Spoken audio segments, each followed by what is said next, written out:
Praise the lord. చేరి వచ్చిన మీకు అందరికీ ప్రభువైన యేసుక్రీస్తు నామములో శుభాలు తెలియచేయుచున్నాను. ఈ దినము కొరకు ఏర్పాటు చేయబడిన లేఖన భాగము యోహాను సువార్త 2వ అధ్యాయము 10వ వచనం. ప్రతివాడును మొదట మంచి ద్రాక్షారసమును పోసి జనులు మత్తుగా ఉన్నప్పుడు జబ్బు రసము పోయిను. నీవైతే ఇది వరకును మంచి ద్రాక్షారసము ఉంచుకొని ఉన్నావని అతనుతో చెప్పాను. హల్లెలూయా. దేవునికి స్తోత్రం. హల్లెలూయా. మన ప్రభువును రక్షకుడైనటువంటి మనల్ని ప్రేమించి ప్రాణార్పణ చేసినటువంటి సిలువ బలిపీఠం మీద తన ప్రాణాన్ని అర్పించి చివరి రక్తబొట్టు వరకు మన కొరకు కార్చినటువంటి ప్రేమామూర్తి, ప్రేమ స్వరూపి అయినటువంటి యేసుక్రీస్తు నామములో మీ అందరికీ ప్రత్యేకమైన వందనాలు తెలియజేస్తున్నాను. హల్లెలూయా. స్తోత్రం స్తోత్రం. ఆయా ప్రాంతాల్లో ఉంటూ దేవుని వాక్యాలు వింటూ ఈ కార్యక్రమాల ద్వారా ప్రోత్సహించబడుతున్న మీ అందరిని బట్టి నేను దేవుని నామాన్ని స్తుతిస్తున్నాను. యోహాను సువార్త మీద ఇప్పటి వరకు ప్రభు కృపను బట్టి 749 మెసేజ్లు చేయడానికి ప్రభు సాయం చేశాడు. 749లో ఒక 2-3 పోయినా కానీ, అనగా మధ్యలో వేరొక దైవజనులు వచ్చి 2 సందేశాలు అందించారు కనుక ఇంచుమించు 747 ప్రసంగాలు చేయడానికి ప్రభు సాయం చేశాడు. దేవుని స్తోత్రం. హల్లెలూయా. 21 అధ్యాయాల నుంచి ఇన్ని ప్రసంగాలు చేయడం అనేది ఏదో అద్భుతమని నేను అన్ను కానీ, అది గొప్ప సంగతి అని నేను అన్ను కానీ, దేవుని కృపను బట్టి ఇలా చేయగలుగుతున్నాం. ఇంకా నువ్వు దేవుడు ఇందులోంచి అనేకమైన తలంపులు అనుగ్రహించాలని మీరు ప్రార్థించాల్సిందిగా మిమ్మల్ని ప్రేమపూర్వకంగా కోరుతున్నాను. ఈ సమయంలో మనం దేవుని వాక్యాన్ని ధ్యానించుకుందాం. గత ఎపిసోడ్లో యూదుల యొక్క 4 సంగతుల గురించి మీకు గుర్తు చేశాను.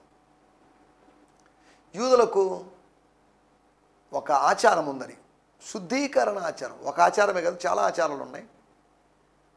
వాటిలో శుద్ధీకరణ ఆచారం అనేటువంటి ఆచారం అనగా ఔటర్ క్లెన్జింగ్.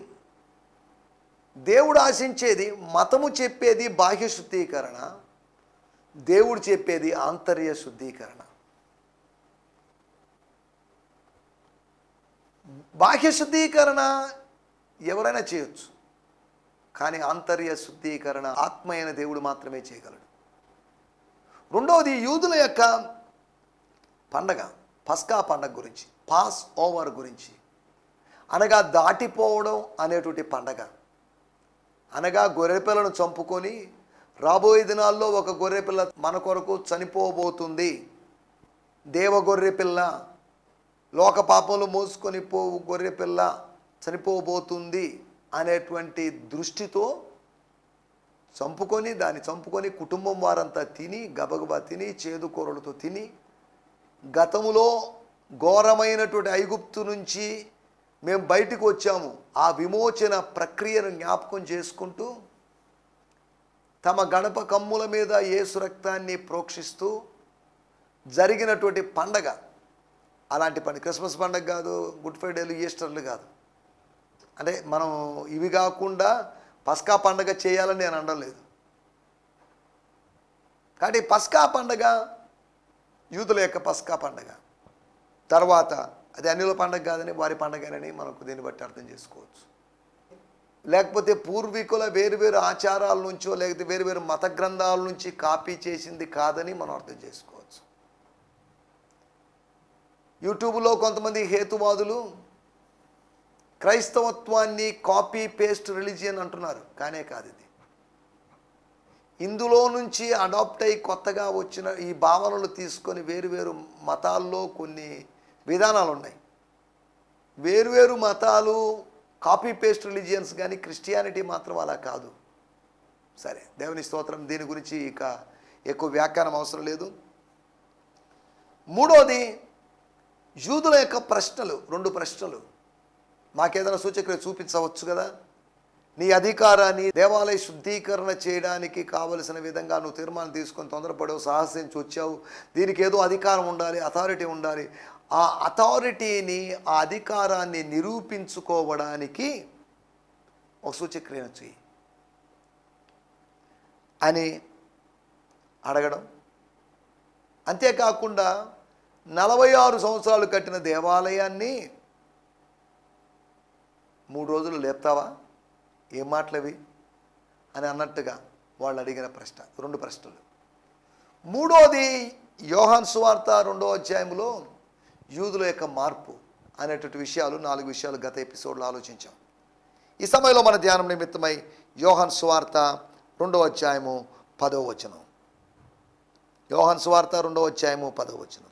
ప్రతివాడును మొదట మంచి ద్రాక్షారసమును పోసి మొదట మంచి ద్రాక్షారసమును పోసి జనులు మత్తుగా ఉన్నప్పుడు జబ్బు రసము పోయిను. నీవైతే ఇది వరకును మంచి ద్రాక్షారసము పోసి ఉన్నావని అతనితో చెప్పాను. దేవుని స్తోత్రం, హల్లెలూయా.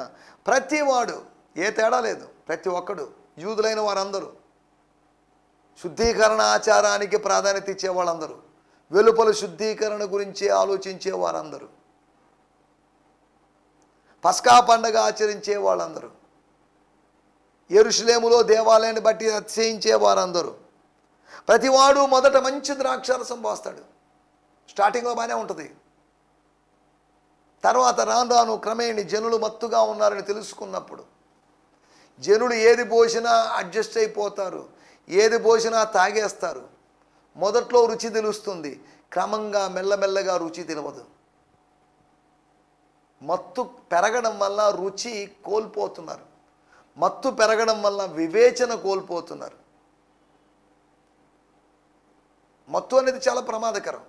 మత్తు వచ్చిందంటే మనలో ఉన్న వివేచన పోతుంది, మనలో ఉన్నటువంటి రుచి చూసేటువంటి అనుభవం, రుచిని మనం కోల్పోతాం. మన నాలుక రుచిని కోల్పోతుంది, మన మెదడు బుద్ధిని కోల్పోతుంది. మద్యపు మత్తు జాగ్రత్త. జనులు మత్తుగా ఉన్నప్పుడు ఏం చేస్తున్నాడు? జబ్బు రసము పోస్తాడు.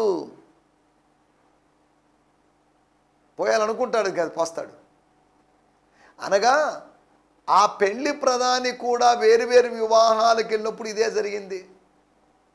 ఆయన మత్తుడుగా ఉన్నప్పుడు, పూర్తి మత్తుడుగా ఉన్నాడో, అర్థమత్తుడుగా ఉన్నాడో మరి మనకు తెలియదు. అతనికి అనుభవం, యూదులందరి అనుభవం, కామన్ ఎక్స్పీరియన్స్ చెప్తున్నాడు. ఇది అనగా మోసం జరుగుతుంది. గ్రహించలేని మోసం, అరికట్టలేని మోసం, అడ్డుకోలేని మోసం ఒకటి జరుగుతుంది. మోసాన్ని మోసంగా ఖండించలేని పరిస్థితి అక్కడ ఉంది. ఏముందిలేండి, నేను చోట్ల జరిగేది మోసమే. మోసాన్ని మోసం అనుకోవాలి, మోసాన్ని మంచితనం అనుకోకూడదు, మంచితనాన్ని మోసం అనుకోకూడదు. మంచిని చెడుగాను, చెడును మంచుగాను, చేదును తీపిగాను, వెలుగును చీకటిగాను భావించకూడదు. అటువంటి భావిస్తే శ్రమ. మోసాన్ని మంచితనంగా భావిస్తున్నారు. అలా భావించడం వల్ల ప్రమాదం. మరింత మత్తులవుతున్నారు. మత్తులైపోయి తమ గృహాలకు వెళ్ళలేక అక్కడే పడిపోయి, పెళ్ళికని వచ్చేసి అక్కడ ఏదో తిని తాగి వెళ్ళిపోవాల్సిన వాళ్ళు అక్కడ నిద్రపోయే పరిస్థితి కూడా. కొంతమంది బార్లలోనే, రెస్టారెంట్లోనే ఉండిపోతారు. అది వాళ్ళ పరిస్థితి. తిని తాగే వాడి పరిస్థితి. వాడు కదలలేని పరిస్థితిలో ఉంటాడు. వాడి అడుగులు తడబడతాయి, వాడి అడుగులు ముందుకు సాగవు, వాడి నడక మొరాయిస్తుంది. మత్తులో ఉన్నవాడు నిత్యత్వం వైపుగా అడుగులు వేయలేడు, తడబడతాయి. తండ్రి ఇంటి వైపుగా అడుగులు వేయలేడు. మత్తుని మనం తీసేసుకుందాం. నేను చదువుతున్నాను, మనం చదువుకున్నటువంటి మూలవాక్యము ఇంగ్లీష్లో చదువుతున్నాను. స్తోత్రం, స్తోత్రం, స్తోత్రం. And set to him every host, అనగా ప్రతి హోస్ట్, ప్రతి వాడు అంటే ప్రతి host, serves his best wine first. Best అనేది ఫస్ట్లోనే ఉంటుంది. Until everyone has had a cup or two, then he serves the cheaper wine.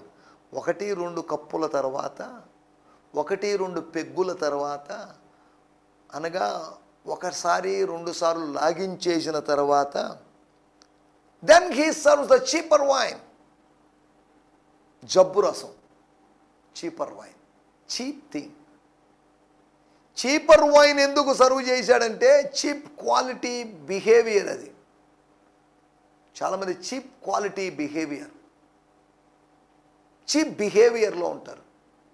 ఇతరుల పట్ల సరిగా వ్యవహరించలేరు. కొందరి పట్ల కాస్ట్లీగా, ఎక్స్పెన్సివ్గా బిహేవ్ చేస్తారు, కొందరి పట్ల చీప్గా బిహేవ్ చేస్తారు. అందరి పట్ల ఎక్స్పెన్సివ్గా లేకపోతే కామన్గా బిహేవ్ చేయాలి. డబ్బున్న వాళ్ళ పట్ల ఒకలాగా, పేదవాళ్ళ పట్ల ఒకలాగా కాదు. అందరినీ ప్రేమించాలి. దేవుడు లోకమును ప్రేమించాడు, లోకంలో ఉన్న వాళ్ళందరినీ ప్రేమించాడు. అంటే లోకములో ఉన్న ధనికులైనా పేదలైనా, చదువు ఉన్నవారైనా చదువు లేని వారైనా ఆయన అందరినీ ప్రేమించాడు. దేవుని స్తోత్రం. మనం ఇక్కడ ఆలోచిస్తుండే మాటలు, బట్ యూ మై ఫ్రెండ్, ఓ నా స్నేహితుడా, you have reserve the most execute wine until now. ఇప్పటిదాకా మోస్ట్ బెస్ట్ దాన్ని ఇక్కడ పెట్టుకున్నావే, ఏంటిది? What is the mystery? విందు ప్రధానికి అర్థం కాని విషయం ఒకటి జరుగుతుంది. ఏదో జరుగుతుంది, సంథింగ్ ఈజ్ హ్యాపెనింగ్. యేసు ఉన్న చోట ఏదో ఒకటి జరుగుతుంది, కానీ నువ్వు దాన్ని గుర్తించలేవు. యేసుని ఇంట్లో ఉంటే సంథింగ్ వుడ్ హ్యాపెన్. గుర్తుపెట్టుకోండి, ప్రవచనాత్మకంగా చెప్తున్నాను. Something is going to happen in your life because of Jesus, because of the presence of Jesus, because as you invited Jesus, something is going to happen. ఈ ఉదయకాలం యేసును ఆహ్వానిస్తే ఏదో సంథింగ్ జరగబోతుంది. ఎమోషనల్గా నేను ఏదో చెప్పడం లేదు. Something should happen. ఏదో జరగాల్సింది. ఏది జరగకుండా ఉన్నటువంటి శూన్య స్థితి నిర్జీవ స్థితి కాదు. ద్రాక్షారసం లేదని దిగులు పడిన స్థితి కాదు. దైవ కుమారుడు ఉన్నాడు అని దైవ కార్యములు జరిగే పరిస్థితి. ఇంట్లో ఏదో జరగాలి. గిద్యోని ఇంట్లో కార్యాలు జరగడం లేదు. కారణం ఏంటి? మా పితరులు చెప్పిన కార్యాలు ఏమైపోయినాయి? డిప్రెషన్తో ఉన్నాడు. డిజైర్ ఉంది, డిప్రెషన్ ఉంది. కార్యాలు చూడాలనే డిజైర్ ఉంది, అదే సమయంలో జరగడం లేదని డిప్రెషన్లో ఉంది. డిప్రెషన్లోంచి నువ్వు డిజైర్లోకి వచ్చినప్పుడు దేవుడు డీడ్స్ చేస్తాడు, కార్యాలు చేస్తాడు. దేవుని స్తోత్రం, హల్లెలూయా. గిద్యోని ఇంట్లో అద్భుతాలు లేవు. గిద్యోనునే నాయకుడిగా ఏర్పాటు చేసుకున్నప్పుడు, గిద్యోను నాయకుడిగా ఏర్పరచబడ్డం ఒక అద్భుతం. గిద్యోను ధాన్యము దొల్లగొట్టడం ఒక అద్భుతం. దేవుని స్తోత్రం, హల్లెలూయా. డిసప్పాయింట్మెంట్లో ఉన్న వాళ్ళకి ఒక అపాయింట్మెంట్ ఇస్తాడు. డిసప్పాయింట్మెంట్లో ఉన్నటువంటి గిద్యోనుకు దేవుడు దూతను పంపించాడు. ఎవరినో మరి తెలియదు. గబ్రియేల్నో, మిఖాయేల్నో, రఘుయేల్నో, రఫాయేల్నో మనకు తెలియదు, కానీ ఏదేమైనప్పటికీ ఎవరినో పంపించారు. డిసప్పాయింట్మెంట్లో ఉన్నావేమో, గాడ్ విల్ విజిట్ యూ. దేవుడిని దర్శిస్తాడు. ఉదయకాలం డిసప్పాయింట్మెంట్లో కూర్చున్నావేమో, లేదా ఈ సాయంకాల సమయం డిసప్పాయింట్మెంట్లో కూర్చున్నావేమో, లేదా ఈరోజు నువ్వు డిసప్పాయింట్మెంట్లో కూర్చున్నావేమో, నిన్నటి నుంచి కంటిన్యూ అవుతుందేమో disappointment. God would do something. ధైర్యంగా ఉండు. భక్తులు పాడినట్టుగా కన్నీరేలమ్మా, కరుణించు యేసు, నీకు తోడుగా ఉన్నాడు కదా, కరుణించే యేసు ఉన్నాడు. డోంట్ వరీ, డోంట్ క్రై, ఏడవద్దు.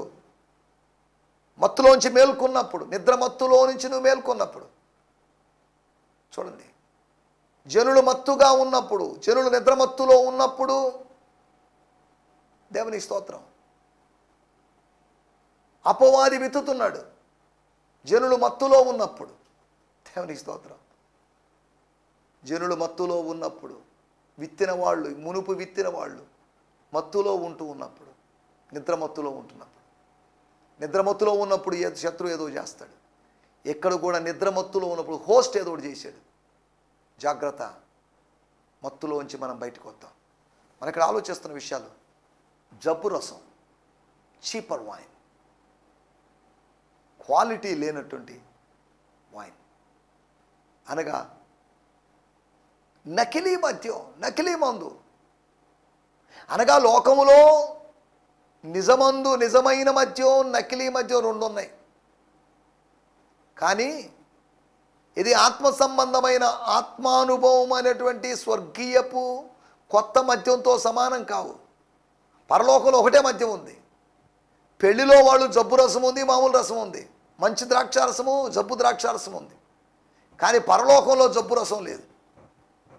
జబ్బు రసం ఉందంటే జబ్బు కలిగించే రసం అని కాదు, కానీ అది జబ్బు కలిగించే అవకాశం ఉంది. చూడండి, దేవుని స్తోత్రం, హల్లెలూయా.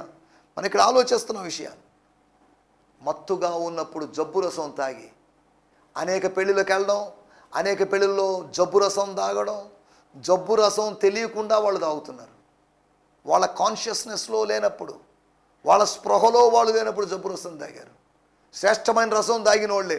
అనగా పెళ్లికి వెళ్ళి శ్రేష్ఠ రసము జబ్బు రసం, మంచి రసము జబ్బు రసం దాగి వచ్చారు.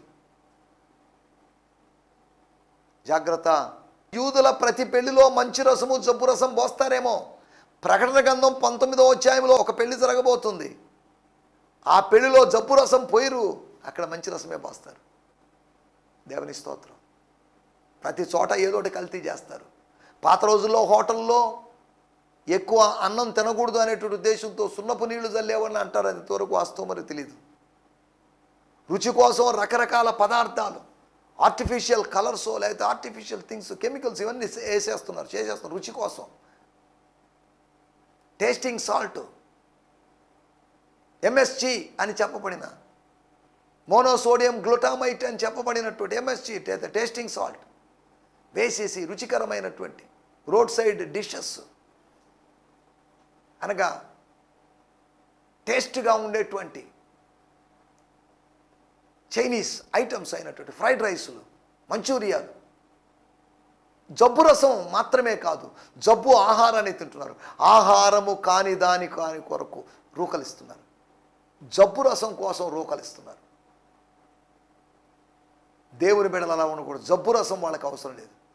శ్రేష్టమైన రసముతో వారు ముందుకు సాగాలి. జబ్బు రసం ఎక్కడుంది? జబ్బు రసము ఏ విధంగా మంచి రసము ద్రాక్ష తిత్తుల్లో ఉందో జబ్బు రసం కూడా ద్రాక్ష తిత్తుల్లో ఉంది. ఇంట్లో వాళ్ళకి తెలుసు జబ్బు రసం ఏదో మంచి రసం ఏదో, కానీ పంచే వాళ్ళకి తెలియకపోవచ్చు, తాగే వాళ్ళకి తెలియకపోవచ్చు. జాగ్రత్తగా ఆలోచిద్దాం. జబ్బు రసము తాగి వచ్చి ప్రతి పెళ్లిలో మోసపోయినటువంటి ఓ యూదా సహోదరి సహోదరుడా, అంటే ఈ మాటలు వింటున్న వాళ్ళు యూదులు ఉన్నారని కాదు నా మాటల ఉద్దేశం. యూదా సహోదరి సహోదరులు మోసపోయినట్లుగా లోక సంబంధమైన కార్యక్రమాల్లోకి వెళ్ళి గుడ్డు బ్యాడ్ రెండింటిని తీసుకువచ్చారే, మంచి చెడుల మిళితమైన దాన్ని తీసుకుని వచ్చారే, దీంట్లో నుంచి మిళితం కానటువంటి, మిక్స్డ్ కానటువంటి, హైబ్రిడ్ కానటువంటి, అయితే సంకర జాతిది కానటువంటి ఒక శ్రేష్టమైన దాన్ని దేవుడు ఇవ్వబోతున్నాడు. దేవుని స్తోత్రం, హల్లెలూయా. ఈ భూలోకమంతా జబ్బు రసమే. జబ్బు రసం ఎక్కడుంది? 2వ అధ్యాయం 7వ వచనం. యేసు ఆ బాణలను నీళ్లతో నింపుడని చెప్పగా, స్తోత్రం. జబ్బు రసం ఎక్కడుంది? ఇప్పుడైతే బాణల్లో ఏముంది, జబ్బు రసమే కదా అనుకుంటున్నారు. ఆ బాణంలో నీళ్ళే కదా అనుకుంటున్నారు. లేదండి నీళ్లు ద్రాక్షారసం అయినాయంట అని అన్నప్పటికీ కూడా మత్తులోంచి మేల్కోలేదు. ఒకవేళ వాళ్ళు మత్తులోంచి బయటపడి ఉంటే జరిగిన అద్భుత కార్యాన్ని బట్టి దేవుని స్తుతించుండేవాళ్ళు. యేసు ప్రభు చేసిన కార్యాన్ని బట్టి అక్కడక్కడ ప్రజలు విస్మయం పొందారు. కానీ యేసు ప్రభు చేసిన కార్యాన్ని బట్టి ఇక్కడ వీళ్ళెవరు విస్మయం పొందలేదు. విస్మయం పొందకపోవడానికి, దేవుని స్తుతించకపోవడానికి కారణం ఏంటో తెలుసా? వాళ్ళు ఇంకా మత్తులోనే ఉన్నారు. చూడండి, ఇంకా చెప్పాలంటే మత్తులో శిష్యులు ఉన్నారో లేదో నాకు తెలియదు, కానీ మత్తులో ఉన్నప్పటికీ కూడా వాళ్ళు యేసు యొక్క మహిమను చూశారు. యేసు తల్లి మరియా మత్తులో ఉందో లేదో నాకు తెలియదు. యేసు సహోదరులు మత్తులో ఉన్నారో మరి, ఒకవేళ యేసు తల్లి సంగతి పక్కన పెట్టినా, యేసు శిష్యుల సంగతి పక్కన పెట్టినా, యేసు సహోదరులు మత్తులో ఉన్నారేమో. ఆ మత్తులో ఉన్న వాళ్ళని మత్తు పోగొట్టించడానికి యేసు ప్రభు నడిపించాడు, ప్రయాణం చేయించాడు.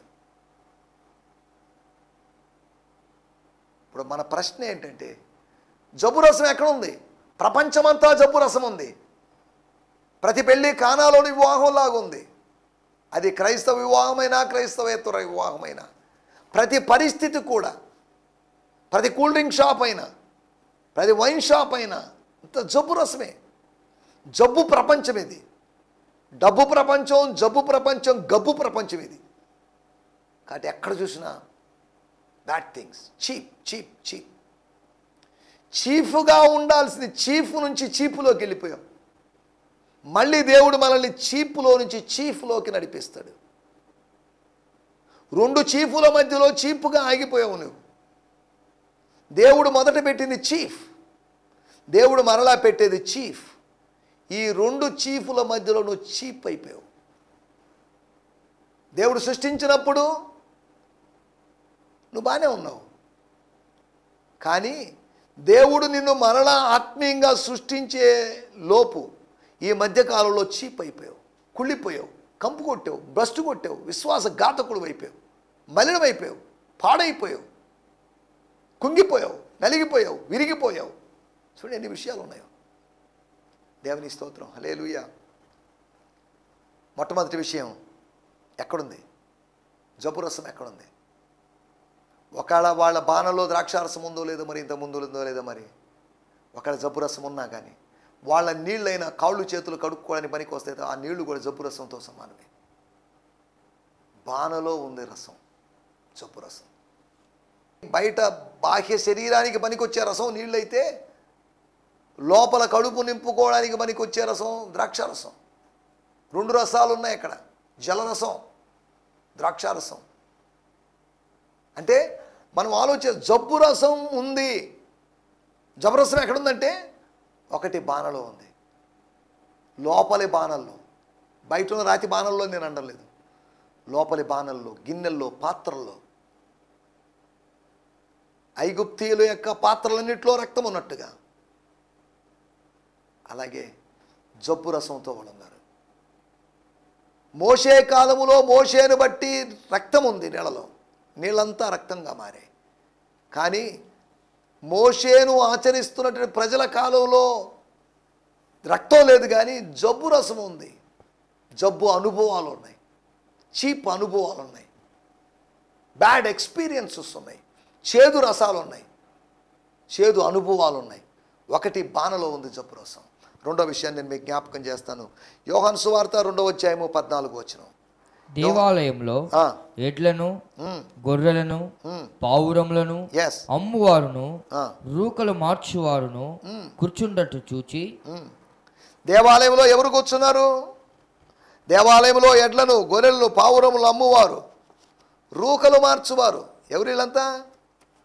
వీళ్ళు ఉండకూడని స్థలంలో ఉన్నారు. వారిని ఎవరో అనుమతించారు, వారిని ఎవరో ఆహ్వానించారు. ఉండకూడని చోట్ల వాళ్ళు ఉన్నారు. వాళ్ళని పంపించే వాళ్ళు ఎవరు లేరు, వాళ్ళని సాగనంపేవారు లేరు, వాళ్ళని గెటౌట్ అనేవాళ్ళు లేరు. అందుకనే వాళ్ళు పెరుగుతున్నారు. భక్తుల సంఖ్య కన్నా వ్యాపారస్తుల సంఖ్య పెరిగిపోతుంది. నేను చదువుతున్నాను 14వ వచనంలోని మాట.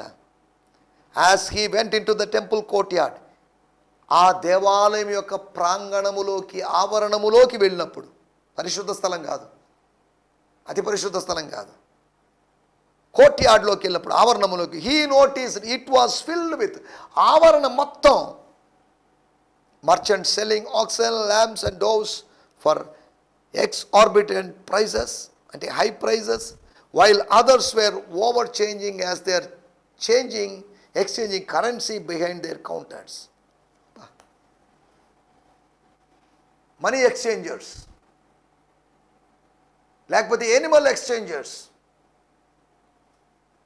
జంతువుల యొక్క మార్పిళ్ళు కాదు జరగాల్సింది, ధన మార్పిడి కాదు జరగాల్సింది, మనసు మార్పిడి జరగాల్సిన స్థలంలో వస్తువులు, వ్యక్తిత్వాలు మారాల్సిన చోట వస్తువులు మారడం విచారకరం. అది దేవాలయంలో జరిగింది. దేవాలయంలో, ఆత్మ సంబంధమైన దేవాలయంలో వ్యక్తిత్వాలు మారాలి. కానీ దేవాలయము దొంగల ఆలయంగా, దొంగల నిలయంగా, వ్యాపార స్థలంగా, దొంగల ఇల్లులాగా మారినప్పుడు అక్కడ వ్యక్తిత్వాలు కాదు మార్చబడేది, వస్తువులు మార్చబడుతున్నాయి. దేవుని స్తోత్రం, హల్లెలూయా. కానీ మన దేవాలయాలు వ్యక్తిత్వాలు మార్చబడుతున్నాయా, వస్తువులు మార్చబడుతున్నాయా? అది మనం ఆలోచించాల్సిన విషయం. దేవుని స్తోత్రం, హల్లెలూయా. రెండో విషయం, ఎక్కడుంది రసం? జబ్బు రసం ఎక్కడుంది? ఇప్పుడు శ్రేష్ఠ రసం కోసం అన్వేషణ కాదు, జబ్బు రసం ఎందుకు? జబ్బు రసం లేదేంటి? What happen to this cheaper wine? రెండవది, జబ్బు రసం భవనంలో ఉంది, అనగా దేవాలయంలో ఉంది, కట్టడంలో ఉంది, ఆ బిల్డింగ్లో ఉంది. విస్తారమైన జబ్బు రసం.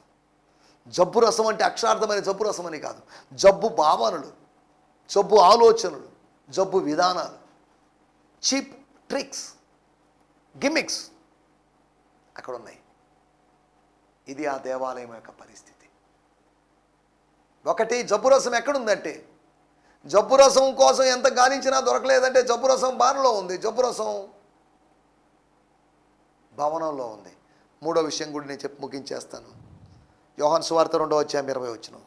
యూదులు ఈ దేవాలయము 46 సంవత్సరములు కట్టిరే, నీవు 3 దినములలో దీన్ని లేపదువా అనేది. దేవునికి స్తోత్రం. వాళ్ళు అడుగుతున్న ప్రశ్న చూడండి, ఎంత అమాయకంగా ప్రశ్నిస్తున్నారు.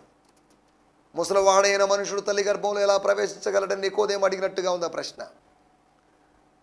నువ్వు మరలా కడతావా? కట్టగలవా? కట్టడం అసాధ్యం అన్నట్టుగా వాళ్ళు డిక్లేర్ చేసి చెప్తున్నారు. 3 దినాల్లో మరలా లేపగలం. 46 సంవత్సరాలు పట్టింది. ఏంటి వీళ్ళ ఆలోచన, వీళ్ళ ప్రశ్న ఏంటి? ఆయన పడగొట్టమని చెప్పింది ఏంటి, ఆయన కడతానని చెప్పింది ఏంటి, అవన్నీ వదిలేసి అనగా వాళ్ళ బుద్ధిలో ఏదో మిస్టేక్ ఉంది, వాళ్ళ యొక్క వే ఆఫ్ థింకింగ్లో ఏదో మిస్టేక్ ఉంది, వాళ్ళ ఆలోచన విధానంలో ఏదో మిస్టేక్ ఉంది. దాన్ని ఇంకా చెప్పాలంటే వాళ్ళ బుద్ధిలో జబ్బు రసం ఉంది. చీప్ ఆలోచనలు, రసం ఆలోచనలకు గుర్తు, రసము థాట్స్కి గుర్తు, జ్యూస్ ఆ వైన్ దేనికి గుర్తు అంటే వాళ్ళ ఆలోచన విధానాలు, వాళ్ళ పిచ్చి ప్రశ్నలకు గుర్తు. వాళ్ళ బుద్ధిలో, వాళ్ళ మస్తిష్కంలో, వాళ్ళ మెదడులో జబ్బు రసం ఉంది. నా మాటలు ముగించేస్తున్నాను. జబ్బు రసం ఎక్కడుంది? ఒకటి బాణలో ఉంది. వెలుపలి బాణలో లోపలి బాణలో మనకు తెలియదు, బాణంలో ఉంది. అందుకనే జనులు మత్తుగా ఉన్నప్పుడు వాళ్ళు పోస్తున్నారు. రెండోది జబ్బు రసం భవనంలో ఉంది, దేవాలయం అనబడిన భవనంలో ఉంది. మూడోది జబ్బు రసం వాళ్ళ బుర్రల్లో ఉంది, వాళ్ళ బుద్ధిలో ఉంది. నీ బుర్రలో జబ్బు రసం ఉందా? ఫాల్స్ డాక్ట్రిన్స్ ఉన్నాయా? జబ్బు రసం. దుర్బోధలు ఉన్నాయా? దుర్బోధ అనే జబ్బు రసం నీ మనసులో, మెదడులో ఉందా? నీ ఆత్మలో ఉందా? ఆలోచిద్దాం. జబ్బు రసాన్ని తొలగించుకుందాం. శ్రేష్టమైన రసంలాగా, శ్రేష్టమైన రసం పొందుకున్న అనుభవంలాగా మన అనుభవం ఉండాలి. ప్రార్థన చేసుకుందాం. పరిశుద్ధమైన మా దేవా, మీరు మాకు వినిపించిన మాటల కొరకే మీకు వందనాలు. జబ్బు రసం ఎక్కడుందో జబ్బు రసాన్ని మేము దూరం చేసుకోవాలని, పులిపిండిని మేము దూరం చేసుకోవాలని మీరు చెప్పినట్లుగా జబ్బు రసాన్ని కూడా మేము దూరం చేసుకోవాలి. చీప్ విధానాలు, మానవ విధానాలు మేము దూరం చేసుకోవాలి. దైవికమైన విధానాలు మాకు కావాలి. కనుక మా బాణల్లోనూ, మా భవనాల్లోనూ, మా బుద్ధిలోనూ, మా బుర్రలోనూ ఉన్నటువంటి ఆ జబ్బు రసాన్ని తొలగించుకొని నీవు అనుగ్రహించేటువంటి శ్రేష్టమైన రసం, ఆత్మానుభవం కోసం మేము కనిపెట్టి ఉండగలటో సాయం చేయమని యేసుక్రీస్తు నామములోనే ప్రార్థించడుగుతున్నాం పరమ తండ్రి. ఆమేన్, ఆమేన్. దేవుని స్తోత్రం. మీ అందరికీ ప్రత్యేకమైన వందనాలు. May God bless you. ఈ దినమంతా దేవుడు మీకు ఆశీర్వాదకరంగా మార్చునుగాక. ఈ సందేశము మీకు ఆశీర్వాదకరంగా ఉందని నమ్ముచున్నాము. ప్రార్థనా అవసరతల కొరకు మమ్మల్ని సంప్రదించవలసిన మా చిరునామా గిద్యోన్ మిషన్ చర్చ్, 6వ వీధి, శాంతినగర్, నెల్లూరు 4, ఆంధ్రప్రదేశ్. పిన్ 524004. మా ఫోన్ నంబర్లు 7036443613 మరి ఒక నంబర్ 9392293010. మా ఈమెయిల్ ఐడి gfihmi2015@gmail.com. దేవుడు మిమ్మును ఆశీర్వదించునుగాక. ఆమేన్.